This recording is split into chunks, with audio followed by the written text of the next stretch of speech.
जय हिंद साथियों। तो आज हम लोग इतिहास में सिंधु घाटी की सभ्यता के बारे में डिस्कस करने वाले हैं। सिंधु घाटी की सभ्यता के बारे में डिस्कस करेंगे, जो कि इसका कार्यकाल यानी कि जो इसका टाइम पीरियड था 2400 ईसा पूर्व से लेकर 1700 ईसा पूर्व के बीच में हुआ था। सिंधु घाटी की सभ्यता का विकास कब से कब तक हुआ था? 2400 ईसा पूर्व से लेकर के 1700 ईसा पूर्व तक हुआ था।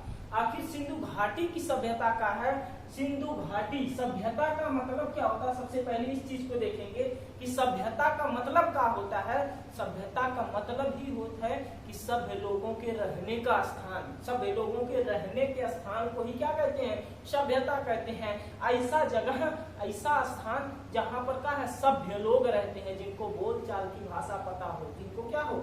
व्यवहारिक नॉलेज प्राप्त हो, सभ्य लोग हों, वहां के रहने के स्थान को ही क्या कहते हैं? सभ्यता कहते हैं। तो आखिर सिंधु घाटी की सभ्यता का है कि सिंधु घाटी की जो सभ्यता की अगर आप बात करेंगे तो सिंधु घाटी की सभ्यता की अगर आप बात करते हैं तो सिंधु घाटी की सभ्यता कुछ नहीं है। जो आपकी सिंधु नदी है, देखिए इधर आपका ई वाला एरिया जो है, चाइना है। क्या है? चाइना है। चाइना से सिंधु नदी कुछ नहीं, चाइना से ही उद्गम होता है सिंधु नदी का। किस नदी का उद्गम होता है? सिंधु नदी का उद्गम होता है, जो कि भारत होते हुए चली जाती है पाकिस्तान में। कहाँ पर चली जाती है? पाकिस्तान में चली जाती है। कौन सी नदी? तो सिंधु नदी। सिंधु नदी जो है चाइना से उत्पन्न होती है, भारत होते हुए पाकिस्तान में चली जाती है।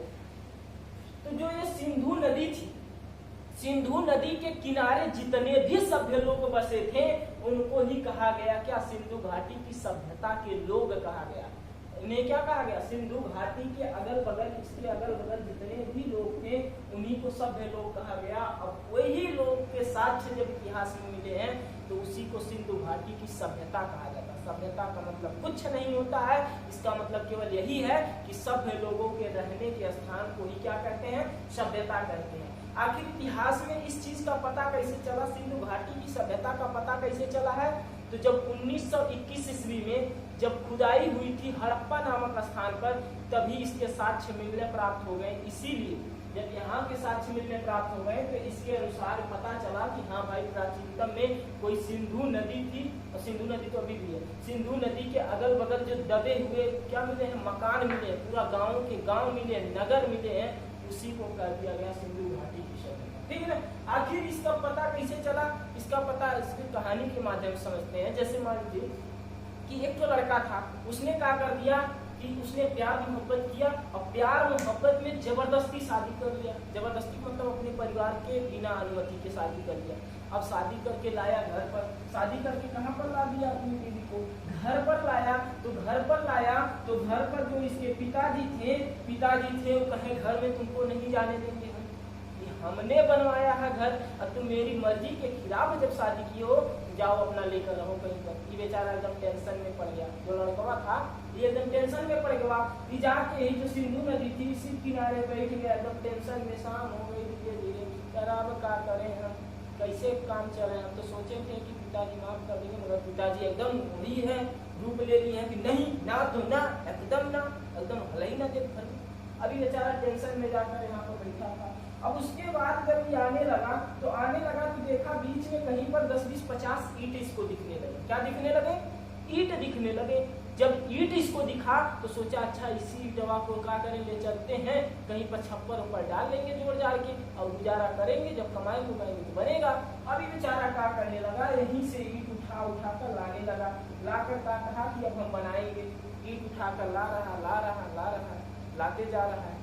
अब क्या हुआ कि कुछ ईंट ऐसे भी थे जो कुछ ऊपर थे, जमीन के धंसे हुए थे, जमीन के नीचे कुछ धंसे हुए थे, कुछ उनका भाग ऊपर क्या कर रहा था? दिखाई दे रहा था। अब इसने कहा कि हाँ भाई, यहाँ भी तो है 10-20 ईंटा, तो इसको भी निकाल लेंगे तो हमारा काम चल जाएगा। अभी बेचारा इसको निकाल ही नहीं रहा है। तो गया दौड़े किसी का फावड़ा उड़ा मांग लाया। अब उसको खोद रहा है। जब इसको खोदना स्टार्ट किया ना भाई साहब, ज्यों करा खोदा था, एक थे ईंटवा नीचे और ईंटा निकला था, ईंटवा नीचे और ईंटा निकला था, ढेर का ईंटा निकलने लगा, मतलब ज्यादा। अब जब कोई भी व्यक्ति होगा ईंटा लेकर जा रहा है घर पर, तो गांव वाले भी देखेंगे कहाँ से इतना ईंटा लाओ। तो कुछ लोग थे इसके पीछे चले गए, वो भी यहाँ से ईंटा निकालना प्रारंभ कर दिए। ईंट का ईंट निकलते जा रहा है। पता ही नहीं चला, बहुत ज्यादा ईंट निकल रहा, सब लोग निकाल रहे हैं। देखा से निकालने लगे। तो अब भाई साहब फ्री के दाम ठीक है, सामान निकालने लगे। अब इस चीज की जानकारी इसी में से कोई एजेंट था, इस चीज की जानकारी जाकर दे दिया। क्या दे दिया? इस चीज की जानकारी दे दिया चार्ल्स मैसन को। इसको दे दिया चार्ल्स मैसन को। चार्ल्स मैसन को जब बताया कि यहाँ से लोग, इस गांव के लोग क्या कर रहे हैं, ईंट पे ईंट निकाल रहे हैं, वहां से ईंट निकल रहा है, उसको रोक दीजिए, उसको क्या करिए, रोकिए, नहीं कुछ करिए। तो ये जब जानकारी मिली चार्ल्स मैसन को, चार्ल्स मैसन जाके अपने ऊपरी वाले अधिकारियों को मैसेज दे देंगे। मैसेज से याद रखिएगा, चार्ल्स मैसन जो था उसने क्या कर दिया, जानकारी जाके दे दिया। किसको जानकारी दिया? अपने ऊपरी अधिकारी को। तो उसके ऊपरी अधिकारी ने क्या कर दिया, जेम्स कनिंघम,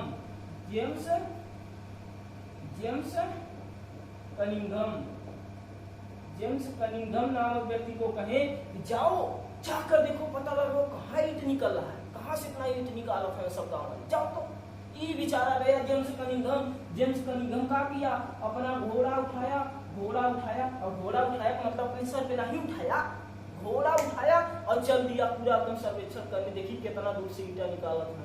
ये बेचारा का किया, ये एकदम पूरा एरिया एकदम खोजते पूरा एकदम फिर वहीं पर आ गया। कहा कि अब इसने पूरा सर्वेक्षण कर लिया। कहा जी हुजूर, ये जो है ईंटवा निकाल रहे हैं कम से कम 13 लाख वर्ग किलोमीटर, 13 लाख वर्ग किलोमीटर के में जमीन के अंदर कुछ दबा है। अब का दबा है कि हमहू को ना पता, पूरा एकदम ईटा निकाल रहे हैं, हम तो रोकवा दे नहीं, हम का नहीं है रोकवा दे नहीं, पूरा एकदम ईटा निकला था यहाँ से। कहा कितना दूर में है, 13 लाख वर्ग किलोमीटर में कुछ न कुछ कहो। अब कहा कि हमें पता ना खाओ कुछ।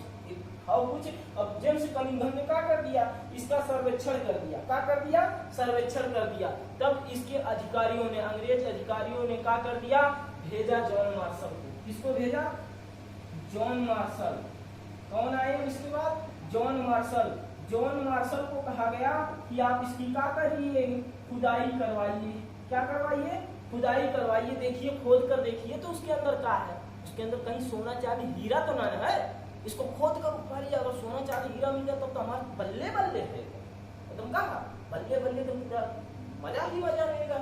अब जेम्स कनिंघम को, जॉन मार्शल जो था, जॉन मार्शल को मिल गया क्या, आर्डर मिल गया कि अब इसको, इस वाले एरिया को, जो सिंधु घाटी के अगल बगल का एरिया जहाँ से ईंटवा निकल रहा है ना, एकरा के खुदवावे के बाद, एकरा के क्या करे के बाद, खुदवावे के बाद। तो अब इसने कहा कि ये तो बेचारा अधिकारी है, तो ये क्या करेगा, ये खोदेगा का अपने जाके ना भाई साहब। इसने भी एक आदमी पकड़ा जिसका नाम था दयाराम साहनी।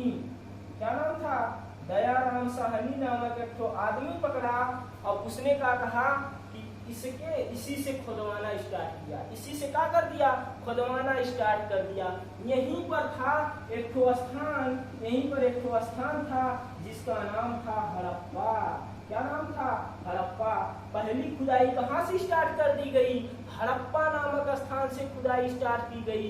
इसीलिए सिंधु घाटी की सभ्यता को हड़प्पा की सभ्यता भी कहते हैं। क्यों कहते हैं? क्योंकि पहली खुदाई जो है स्टार्ट कहाँ से हुई? हड़प्पा नामक स्थान से खुदाई स्टार्ट हो गई। अब जब खुदाई स्टार्ट हुई तो देखिए भैया करे आगे का होता का कैसे कैसे खुदाई करा रहे हैं, कैसे कैसे जॉन मार्शल भी खुदाई करा रहे हैं। खुदाई कौन करा रहा है? John Marshall. कौन करा रहा है? John Marshall. किससे करा रहा है? दयाराम साहनी से। दयाराम साहनी से क्या करा रहा है? खुदाई करवा रहा है। अब इसने क्या कहा, जॉन मार्शल ने आदेश दिया दयाराम साहनी को, देख बबुआ है जो दीवार है जहाँ से सब उखाड़ के निकाल रहे थे, अब इसी के सहारे तुम क्या करो, खोदते हुए जाओ, देखो क्या निकल रहा है। अब ये बेचारा खोदते क्या कर दिया, यहाँ से खोदना स्टार्ट किया। जब खोदते आया यहाँ तक, फिर जो इसका नीचे वाला एरिया था वो कठोर था। तुरंत बुलाया, किसको बुलाया? भाई जॉन मार्शल करे, मार्शल चच्चा है करे, अंदर में फॉलोवर खोदा था, खुदता है ना, अंदर में जाता है ना, कहीं अच्छा ना जाता है। तब क्या करो, इसको साइड में खोदो। साइड में खोदते जब यहाँ पर आया, चल गया, झुक गया, तब खोद हमारा के क्या बताओ, खोद। ये बेचारा फिर से इसके अंदर खोदा, फिर से कुछ दूर आया, फिर से नहीं अंदर जा रहा था, इसका फॉलोवर खुदाई नहीं रहा था, कठोर था। कहा जहाँ जहाँ नरम देख ना बबुआ वहाँ वहाँ खोद, जहाँ जहाँ नरम देख वहाँ वहाँ क्या कर खोद। ऐसे ऐसे खोदना ही क्या कर दिया, जहाँ जहाँ नरम दिखता था वहाँ वहाँ खोदना क्या कर दिया, स्टार्ट कर दिया। अब स्टार्ट करने के बाद क्या हुआ कि अब इसने देखा कि अब यहाँ पूरा ये सब नरम नरम था, इसको खोदा। अब खोदने के बाद पूरा जब इसके अंदर से देखा ऐसे तो पूरा का पूरा सीढ़ी नुमा संरचना दिख रही। कैसी संरचना दिख रही, सीढ़ी अकठे रूम है, पूरा माटी निकाल दिया, फिर रूम मिल गया। भाई साहब एकदम सीढ़ी मिल गई है, सीढ़िया के रूम मिल गई। तुरंत बुलाया किसको, जॉन मार्शल को। जॉन मार्शल चचा आइए आइए, का हाई देखा है कि रूम मिल गया, पर सीढ़ी से सीढ़ी आई है। कहा अच्छा सीढ़ी आई है, का तब का होई, का होई जा खटिया लिखा, खटिया का ए बिछाओ खटिया आज आज काज, अरे आज सुतल नहीं थक गए, अरे छुट्टिया हो पाए यार, बस लेट हो पाए। अब यहाँ पर आओ, क्या करो तुम, यहाँ पर आकर सोने आए हो। अब एक तो रूम मिल गया, हो सकता है कि सोना चांदी हीरा मिल जाए, और खोलो और क्या करो और खोलो। अब ये बेचारा क्या कर दिया, कहा हम अकेले कितना खोद, बतावा कितना खोदी अकेले हम। अब तू क्या कर और लेबर बुलावा, कहा और लेबर बुलाए गए, और ज्यादा लेबर 10 20 50 लेबर बुलाए गए। और दयाराम साहनी को उसका क्या बना दिया गया, मुनीब बना दिया गया। अब तुम्हारे अधीन सब लोग क्या करेंगे, सब खुदाई करेंगे। अब खुदाई कराने का काम किसने करने लगाया, दयाराम साहनी। दयाराम साहनी अब धीरे धीरे खुदाई करते गए, एक रूम से 2 रूम से 4 रूम से 6 रूम, अब फिर पूरा घर मिल गया। अब फिर आगे बढ़े तो 2 ठे घर, 4 ठे घर, 10 ठे घर, गाँव में गाँव मिलने लगा। गांव का पूरा सड़कों की सड़क अंदर में अंदर पूरा मिलती चली गई, एकदम सब पूरा हाहाकार मच गया। कब खुदाई स्टार्ट हुई थी, 1921 ईस्वी में। पूरा का पूरा हड़प्पा शहर जब निकला, नगर निकला तो हाहाकार मच गया भाई साहब, पूरा एकदम दबा हुआ, पूरा एकदम का मिला, गाँव का गाँव मिला, गाँव का गाँव दबा हुआ मिल रहा। अब इसके बाद जब शहरों का शहर पूरा एकदम घर का घर मिल गया, पूरा घर पूरा एकदम क्या मिला, गांव का गांव पूरा मिल गया। फिर इसके बाद क्या किया गया, अब और खुदाई जारी रखी, परंतु ये जो कठोर था इसको छोड़ते गए, देखें कि आखिर आरी क्या थी, पूरा दीवार थी। अब इसने क्या कर दिया, जॉन मार्शल ने यहाँ से क्या कर दिया, यहाँ निशान लगा, अपने घोड़े से चक्कर मारते फिर यहीं पर आ गया। यानी कि जिस तरह वास्को डी गामा ने एक स्थान से शुरू किया था, घूमते घूमते आ गया, वहीं पर उसने कह दिया कि पृथ्वी गोल है। क्या है, पृथ्वी गोल है। इसी प्रकार इसने क्या कहा कि देखो भैया ये क्या है, ये पूरा का पूरा ये जो शहर बसा है ना, ये शहर के चारों तरफ बाउंड्री मरवौले हैं सन। ये गाँव ना है, ये नगर है। क्या है, नगर है।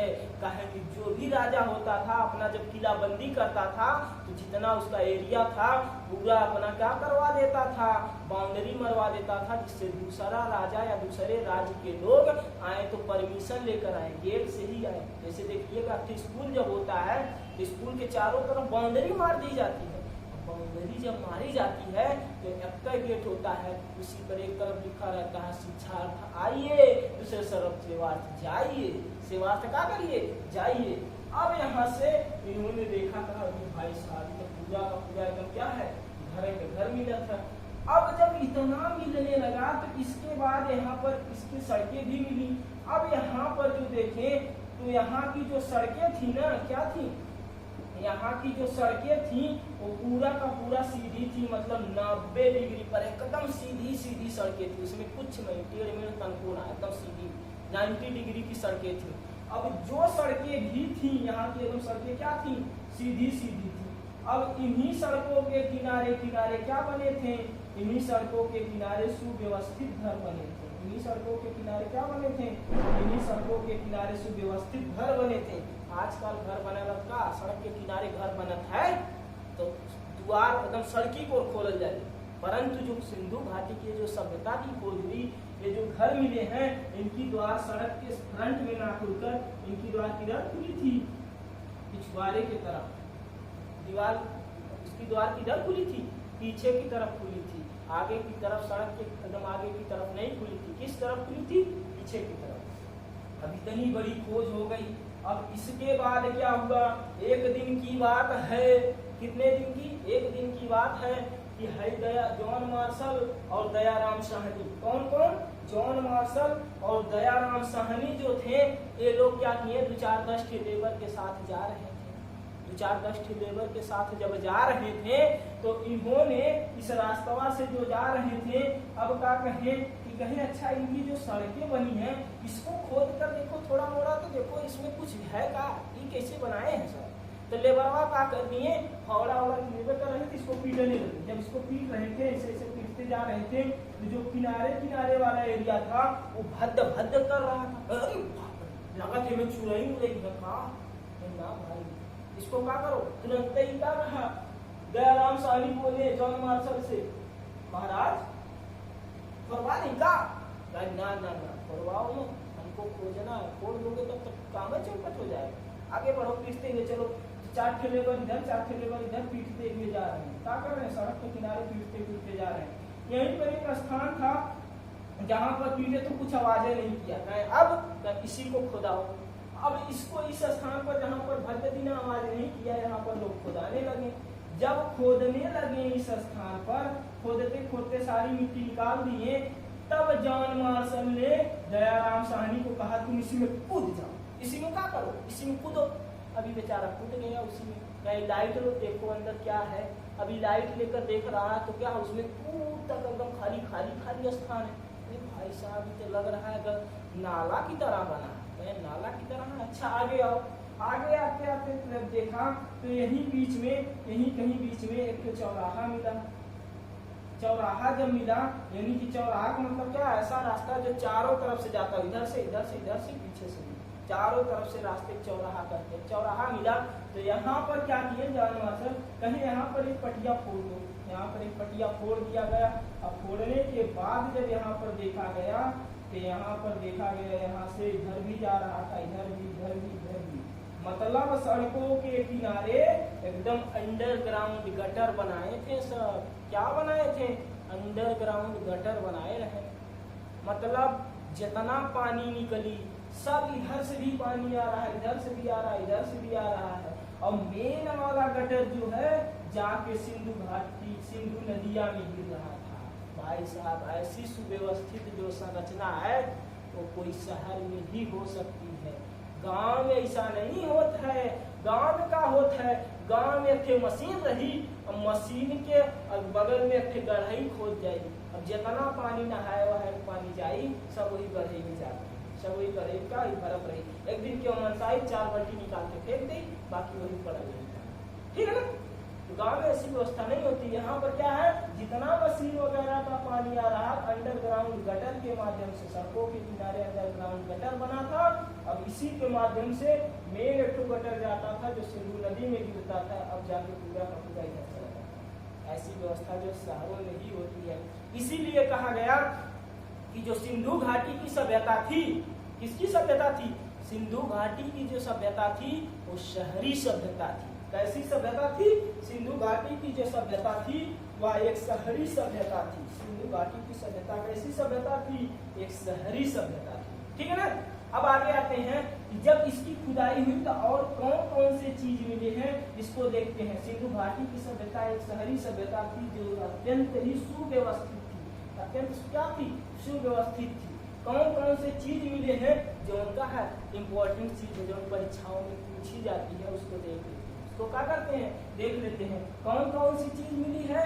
एक तो मिला था इनको कुम्हार, कुम्हार का चाक। क्या मिला था, कुम्हार का चाक। कुम्हार का चाक कहने का मतलब क्या है, कोहार।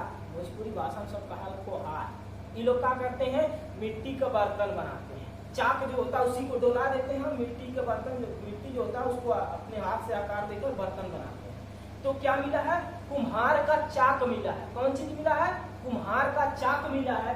अब आप बताइए, तो कुम्हार का चाक मिला है, तो कुम्हार का चाक जो मिला है तो इसको चलाने वाला भी कोई होगा, बर्तन बनाने वाला होगा। चकवा थोड़ी अपने से बना दे बर्तन, तो बनाने वाले भी क्या मिले हैं, कुछ श्रमिकों के अवशेष मिले हैं। इसके अवशेष मिले हैं, श्रमिकों के अवशेष मिले हैं। केहू का हड्डियां है, केहू का कुछ है। क्या मिले हैं, कुछ श्रमिकों के अवशेष भी मिले हैं। क्या मिले हैं, श्रमिकों के अवशेष। पहली चीज कुम्हार का चाक, दूसरा श्रमिकों के अवशेष मिले। श्रमिकों के क्या मिले हैं? श्रमिकों के अवशेष मिले हैं। जब श्रमिक मिले हैं तो ये कहीं ना कहीं रहते भी होंगे, कहीं ना कहीं का कहीं छप्पर ऊपर डाल के रहेंगे। तो इनका अभी आपको बताया घर का घर मिल रहा था पूरा। तो श्रमिकों के रहने के लिए क्या मिले हैं? आवास मिले हैं। श्रमिकों के रहने के लिए कौन चीज मिले हैं? आवास मिले हैं। श्रमिकों के रहने के लिए कौन चीज मिले हैं? आवास मिले हैं। आवासों के आवास मिले हैं, पूरा बड़ा बड़ा घर मिला है। मतलब शहरी सभ्यता थी, बहुत बड़ा बड़ा घर मिला। श्रमिकों के रहने के लिए क्या मिला है? आवास भी मिला है। अब आवास जब मिला है, जब श्रमिक रह रहे हैं तो खाना भी खाएंगे, खाना भी खाएंगे। तो खाना आजकल क्या है? आजकल क्या हमेशा का आदमी ही एक ऐसा प्राणी है, मनुष्य ही एक ऐसा प्राणी है जो क्या करता है? आज तो खाता ही है, परंतु कल के लिए स्टोर भी करके रखता है। कल के लिए क्या करता है? परंतु जानवरों में ऐसा नहीं होता है। अब गधा है, गधा को आप गधा को खिलाएंगे तो वो अपने आवश्यकता जितना है उतना खाई, खाइले बात क्या लाओ को तू ना खाई तो करे बात क्या करी? वो खाली खाली हुए करी और कुछ ना करी, ठीक है। सियार है तो खाइले बाद घुमाई हो, स्टोर करके ना रखेगा। कुत्ता है तो खाने के बाद क्या करे? चला जाएगा, वो अपना स्टोर करके नहीं रखता। परंतु एक तो आदमी है, आदमी इंसान है, तो उसको आज खिलाएंगे कहीं अच्छा बचन हो तो देता सुबेरों को बांध दो रोटी, क्या है सुबेरों का। तो आदमी क्या करते हैं, इंसान क्या करते हैं कि अपने लिए स्टोर करके रखते हैं। स्टोर, तो स्टोर के लिए स्टोर आवास भी मिला था, अन्नागार, अन्नागार भी मिला। क्या मिला था? अन्नागार। अन्नागार का मतलब क्या हो गया? अन्नागार का मतलब ही होता है कि जिसमें अन्न रखा होता है। जैसे आजकल क्या होता है, हम लोग के यहाँ जब आलू का सीजन होता है तो आलू को स्टोर में रखते हैं ना, उसी प्रकार जो सिंधु घाटी सभ्यता के लोग थे अपने अनाजों को स्टोर में रखते थे। उस स्टोर का क्या नाम था? अन्नागार। कई तो अन्नागार इसमें मिले, कई तो क्या मिले हैं? अन्नागार मिले हैं। जब अन्न है तो अन्न को कूटने पिसने की भी चीजें होंगी। तो अगर धान है तो धान को कूटा जाता है। तो यहाँ पर क्या मिली है? एक तो ओखली मिली है। क्या मिली है? ओखली मिली है। इससे साबित होता है कि लोग क्या है कि चावल की भी खेती करते थे, धान की भी खेती करते थे, और ओखली मिली तो ओखलिया से कूट काट के खाते थे, ठीक है। तो और क्या मिला है? ओखली। ओखली आजकल में हुआ है, धान कुटाने वाली मशीनें आई हैं। पहले ओखली होती थी, ओखली और मूसर, उसी से कूट कर क्या करते थे? धान से क्या निकालते थे? चावल निकालते थे। ओखली मिली। और सब लोग जानते हैं अगर श्रमिक है तो जो इंसान पैदा हुआ वो क्या करेगा? एक न एक दिन मरेगा ही। जब मरेगा तो उसको कहीं ना कहीं अंतिम संस्कार करके दफनाया जाएगा। जैसे कि हमने बताया कि जब आपको पाषाण काल बता रहे थे तो पूरा पाषाण काल के मानव अपने क्या करते थे? पूर्वजों को ही खा जाते थे। परंतु मध्य पाषाण काल आते आते लोग सभ्य हो चुके थे, ये लोग अपने पूर्वजों का क्या करने लगे थे? अंतिम संस्कार, दफनाना स्टार्ट कर दिए। अब इसी प्रकार ये लोग भी, सिंधु घाटी सभ्यता के लोग भी अपने पूर्वजों को, जो लोग मरते थे उनको दफनाते थे। अब हम कैसे कर सकते हैं? इतना साल पुराना, इतना 100 साल पुराने की घटना हम कैसे कर सकते हैं कि दफनाते थे कि नहीं? अब कर सकते हैं। क्यों कर सकते हैं? क्योंकि हमको साक्ष्य मिला है। कौन सी साक्ष्य मिला है? मिला है कब्रगाह। क्या मिला है? कब्रगाह मिला। कब्रगाह इसी को कहते हैं कब्रिस्तान। क्या कहते हैं? कब्रिस्तान इसी को कहते हैं। कब्रगाह को ही क्या कहते हैं? कब्रिस्तान। कौन सी कब्रिस्तान मिली है? RH 37। ये इंपॉर्टेंट है, कई बार पूछा गया है। तो सिंधु घाटी की सभ्यता या हड़प्पा की सभ्यता की जब खुदाई हुई थी तो कौन सी कब्रिस्तान मिली थी? कब्रगाह कौन सा मिला था? तो RH 37। RH 37 नामक जो है कब्रिस्तान मिली थी। कब मिली थी? जब सिंधु घाटी सभ्यता की खोज हुई थी, खुदाई हुई थी, तो उसमें कब्रगाह मिला था। यानी कि आदमियों को दफनाने का जो स्थान एक तो ये लोग फिक्स कर दिए थे, कब्रिस्तान बना दिए थे। जो भी लोग मरेंगे इसी जगह पर आकर इनको क्या किया जाएगा? दफनाया जाएगा। यहीं पर क्या कर दिया जाएगा? दफनाया जाएगा। अब इसके बाद क्या हुआ? जब कब्रिस्तान मिली और कौन सी चीज मिली थी? श्रमिक हैं और इंसान है। तो इंसान है तो ये लोग भी क्या करते थे? पूजा पाठ में विश्वास रखते थे, जादू टोना में विश्वास रखते थे। जादू टोना, अंधविश्वास, इन सब के में क्या रखते थे? विश्वास रखते थे। जादू टोना में फलाना में रहूँगा तो नहीं हो, फलाना में रहूँगा कहा तो नहीं हो, करे घरे मत जाइया, नहीं टोना दे दो, का दे दे, टोना दे दे, तो ऐसे ऐसे जो थे ये लोग करते थे। तो ये हम कैसे कह रहे हैं, कहे कि साक्ष्य मिला है। कौन सी साक्ष्य मिला है, मूर्ति मिली है, मातृ देवी की मूर्ति मिली है। कौन सी मूर्ति मिली है, मातृ देवी की मूर्ति मिली है। इससे प्रतीत होता है कि सिंधु घाटी सभ्यता के जो लोग थे वो मातृ देवी की पूजा करते थे। किसकी पूजा करते थे, मातृ देवी की पूजा करते थे। और किसकी पूजा करते थे, परशुराम की पूजा करते थे। किसकी करते थे, परशुराम की पूजा करते थे, परशुराम की पूजा करते थे, ठीक है। और किसकी, परशुराम की, वृक्षों की भी पूजा करते थे। और इनका जो विश्वास था, ये पशु और पूजा कर रहे हैं तो पशु बलि का भी विशेष महत्वपूर्ण था। इस समय जो है मातृ देवी की हो जाए या पूजा पाठ में जो पशुओं की बलि दी जाती है, इसमें विश्वास रखते थे कि हम क्या करेंगे, पशुओं की बलि दे देंगे तो भगवान जो है हमसे खुश हो जाएंगे और हमको आशीर्वाद दे देंगे। हम क्या है, ऊंचाइयां छुएंगे, हमारे बच्चे जो हैं बड़े बड़े आदमी बने। पशु क्या करते थे, पशुओं की बलि दी जाती थी इस समय भी। और कौन चीज मिली है यहाँ पर, और कई चीजें मिली है, और कई चीजें मिली है। जैसे कि क्या हुआ है, यहीं पर जब खुदाई हुई है तो हाथी की खोपड़ी मिली। क्या मिली है, हाथी की खोपड़ी मिली है भाई साहब। और कौन चीज मिली है, हाथी की खोपड़ी मिली है। और एक तो जानवर मिला है जिसको कहते हैं एक श्रृंगीय जानवर, एक श्रृंगीय जानवर के नाम से जाना जाता है। क्यों एक श्रृंगीय जानवर कहते हैं, कहे कि ऐसा जानवर था जिसके पास केवल एक सींग थी। केवल क्या थी, एक सींग थी। इसीलिए इसका नाम आज तक हमारे इतिहासकारों ने इसका नाम रख ही नहीं पाए हैं। क्या कहा जाता है इसको, एक श्रृंगीय जानवर आज भी कहा जाता है। ये बहुत ही महत्वपूर्ण जानवर था। हम ऐसा कहे कहा था भाई, कहे कहा किला की महत्वपूर्ण जानवर था। कहे कि सिंधु घाटी की जितने भी मुहर मिली है, क्या मिली है, जितनी भी मुहरें मिली हैं, उन सभी मुहरों पर किसका निशान है, इसी जानवर का, एक सिंग वाले जानवर का जो है निशान बना हुआ है। इसीलिए कह रहे बहुत महत्वपूर्ण जानवर था उस समय का। उस समय का क्या था, बहुत ही महत्वपूर्ण जानवर था, एक श्रृंगीय जानवर। क्या नाम है, एक श्रृंगीय जानवर। इसका निशान कहाँ पर मिला है, तो सिंधु घाटी की सभ्यता की जितने भी मुहरें मिली हैं, उन सभी मुहरों पर इसका निशान बना हुआ था। इसका निशान क्या हुआ था, बना हुआ था। यहाँ के जो लोग थे वो अत्यधिक सभ्य थे। कैसे थे, सभ्य थे विभिन्न प्रकार से। अब यह प्रतीक हो गया कि सिंधु घाटी की जो सभ्यता थी ना, वो शहरी सभ्यता थी। कैसी सभ्यता थी, और इतिहासकारों ने अनुमान लगाया कि हो सकता है कि जो सिंधु नदियां आई है, सिंधु नदिया में बहुत तेज बाढ़ आ गई रही होगी, जिसके कारण से क्या हुआ होगा कि पूरा का पूरा शहर क्या हो गया होगा, दब गया होगा। पूरा का पूरा शहर क्या हो गया होगा, दब गया होगा। या पृथ्वी की आंतरिक उथल-पुथल से ये पूरा का पूरा शहर दब गया। ठीक है, इससे प्रतीत हुआ। एक क्वेश्चन और पूछा जाता है इसमें कि सिंधु घाटी का जो विस्तार था, जैसे कि जो इसका विस्तार कितना था, तो पहले में बता दिए हैं 13 लाख वर्ग किलोमीटर। 13 लाख वर्ग किलोमीटर तक इसका विस्तार था।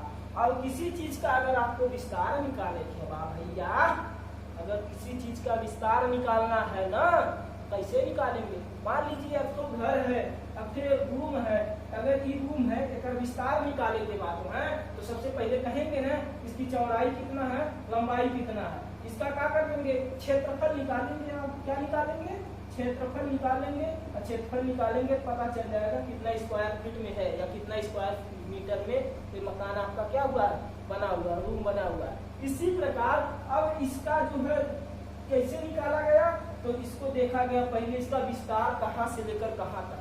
इसका विस्तार क्या है, इसका विस्तार कहाँ से कहाँ तक है, उसके आधार पे ही कहा जाएगा। इसे हवाई में बात नहीं कर सकते हैं। तो अब क्या कहा गया कि इसका विस्तार कहाँ तक था। अगर आप पश्चिम की बात करेंगे, किस एरिया की बात करेंगे, पश्चिम की बात करेंगे, तो पश्चिम में एक स्थान था जिसका नाम था सुतका गंडोर। क्या नाम था, सुतका गंडोर। सुतका गंडोर सुतका गंडोर। पश्चिम में एक तो स्थान था जिसका विस्तार हुआ था सिंधु घाटी की सभ्यता का। कौन स्थान था? सुतका गंडोर नामक स्थान का क्या हुआ था? इसका विस्तार हुआ था, जो वर्तमान में कहाँ पर है? पाकिस्तान में पड़ता है। वर्तमान में कहाँ पर पड़ता है? पाकिस्तान में पड़ता है। कौन सा जगह है? सुतका गंडोर। अगर आप उत्तर की बात करेंगे ना, अगर आप उत्तर की बात करते हैं तो उत्तर में जम्मू कश्मीर। उत्तर में कहाँ पर? जम्मू कश्मीर। उत्तर में जम्मू कश्मीर में एक तो स्थान है जिसका नाम है मांडा। उत्तर में इसका विस्तार कहाँ पर हुआ है? मांडा तक हुआ है। उत्तरी सीमा कहाँ तक इसका है? मांडा तक है। उत्तर में मांडा तक है। अगर आप पूर्व की बात करेंगे तो पूर्व में जो इसका विस्तार हुआ है उत्तर प्रदेश यूपी के आलमगीरपुर। उत्तर प्रदेश के यूपी के आलमगीरपुर तक क्या हुआ था? सिंधु घाटी का विकास हुआ था उस समय। यहाँ तक इसकी सीमा पाई गई, उत्तर प्रदेश के आलमगीरपुर तक। अगर आप दक्षिणी सीमा का विस्तार की बात करते हैं तो दक्षिणी जो सीमा इसकी थी, दक्षिणी सीमा जो थी वो दयमाबाद तक है। दयमाबाद तक है। दक्षिणी सीमा कहाँ तक है? दयमाबाद तक है। चेन्नई में, जो लगभग मद्रास चेन्नई में पड़ता है, दयमाबाद। अब इसका विस्तार देखिए कहाँ तक है? पश्चिम में सुक्का गंडोर, उत्तर में मांडा, दक्षिण में दयमाबाद, क्या पूर्व में आलमगीरपुर। पूर्व में कौन सी एरिया है? पूरब में क्या है? आलमगीरपुर तक। पूरब में क्या है? आलमगीरपुर तक। आप लोग जानते हैं कि जितने भी शहर बसे हुए थे पहले के समय में वो अधिकतर नदियों के किनारे बसे हुए। किसके किनारे बसे हुए थे? नदियों के किनारे बसे हुए थे। ऐसा क्यों था? क्योंकि नदियों के किनारे बसने के कारण ये आसानी से जब खेती करते थे, इस समय की जो अर्थव्यवस्था किस पर टिकी थी? कृषि पर टिकी थी। खेती बाड़ी करते थे ये लोग, तो सिंचाई के लिए पानी चाहिए ना, तो सिंचाई के लिए जब पानी चाहिए तो पनिया आई कहाँ से? पनिया आई नदिया में से। तो नदिया के किनारे बसल आप तब अच्छे से। और दूसरी चीज क्या है? इनको व्यापार करने में आसानी होती थी। उस समय इतना हवाई जहाज ना रहा है, ट्रक ना रहा है, टेम्पू ना रहा है, मैजिक ना रहा है, स्कॉर्पियो ना रहा है, तो सामान ढुलाई कैसे? नाव से। अब नाव से जब ढुलाई तो नदियों के किनारे बसे रहेंगे तो इससे नाव के माध्यम से क्या करेंगे? व्यापार आसानी से हो जाता है। इसीलिए नदियों के किनारे बसे। तो इसीलिए पूछ देता है कि जो इसकी पश्चिमी सीमा है सुतका गंडोर, वह किस नदी के किनारे बसी हुई है? तो सुतका गंडोर जो है दास्क नदी के किनारे बसी हुई, जिसे दशक नदी भी कहते हैं। दशक नदी भी कहते हैं। किस नदी के किनारे बसी हुई थी? दास्क नदी के किनारे बसा रहा भाई साहब। कौन नदी के किनारे बसा रहा है? दास्क नदी के या दशक नदी के किनारे बसा हुआ था। इसकी कौन सी सीमा? पश्चिमी सीमा। उत्तरी सीमा की बात करेंगे तो उत्तरी सीमा जो इसकी है, उत्तरी सीमा मांडा तक थी। उत्तरी सीमा कहाँ तक थी? मांडा तक थी। मांडा किसके किनारे बसा था? तो मांडा जो है वो चिनाव नदी के किनारे बसा था। किस नदी के किनारे बसा था? चिनाव नामक एक नदी है, उसी के किनारे बसा था। इसकी उत्तरी वाली आखिरी सीमा मांडा जो है जो शहर था किस नदी के किनारे था? चिनाव नदी के किनारे था। अगर आप पूर्वी की बात करेंगे तो उत्तर प्रदेश में आलमगीरपुर। अब आलमगीरपुर जो था वो किस नदी के किनारे था? तो हिंडन नदी के किनारे। किस नदी के किनारे? हिंडन नदी के किनारे। कौन बसा था आपका? आलमगीरपुर। कौन? आलमगीरपुर किस नदी के किनारे? हिंडन नदी के किनारे। अगर दक्षिणी सीमा की बात करेंगे तो दक्षिणी सीमा जो थी वो दयमाबाद तक फैली हुई थी। कहाँ तक थी? दयमाबाद तक। दयमाबाद ये कौन सी नदी के किनारे था? ये था प्रवरा नदी के किनारे। किस नदी के किनारे था? प्रवरा नदी के किनारे। किस नदी के किनारे था? तो प्रवरा नदी के किनारे, जिसे कभी कभी लोग गोदावरी भी कह देते हैं। क्या कहते हैं? गोदावरी भी कहते हैं। इसी नदी को गोदावरी नदी भी कहते हैं। किस नदी को? प्रवरा जो नदी है जो जिसके किनारे पर बसा था दयमाबाद, वो किस के किनारे था? प्रवरा नदी के किनारे, अर्थात किसके? गोदावरी के किनारे बसा हुआ था। कौन चीज? प्रवरा। कौन सा? प्रवरा जो है किसमें बसा हुआ था? दयमाबाद। प्रवरा के किनारे कौन बसा था? दयमाबाद। तो समझ में आया? इसकी चारों सीमाएं, पश्चिमी सीमा सुतका गंडोर जो दास्क नदी के किनारे, उत्तरी सीमा मांडा जो चिनाव के किनारे, अगर पूर्वी सीमा की बात करेंगे तो आलमगीरपुर हिंडन नदी के किनारे, दक्षिणी सीमा की बात करेंगे तो दयमाबाद जो कि कहाँ पर? प्रवरा नदी के किनारे बसा हुआ था। प्रवरा नदी के किनारे। अब सिंधु घाटी सभ्यता के जो लोग थे वो पूजा पाठ में भी ध्यान रखते थे, इसीलिए किसकी पूजा करते थे? परशुराम की पूजा करते थे, मातृ देवी की पूजा करते थे, पशुओं की भी पूजा करते थे, जादू टोना में भी विश्वास रखते थे। इनका मुख्य अर्थव्यवस्था किस पर टिकी थी? तो इनकी मुख्य अर्थव्यवस्था जो है कृषि पर टिकी हुई थी। इनकी मुख्य अर्थव्यवस्था क्या है? किस पर टिकी हुई थी? कृषि पर। खेती बाड़ी करके ये लोग अपना क्या करते थे? गुजारा करते थे। खेती बाड़ी करके क्या करते थे? ये लोग अपना गुजारा करते थे। ठीक है, फिर मिलते हैं नेक्स्ट क्लास में। तब तक के लिए जय हिंद, वंदे मातरम।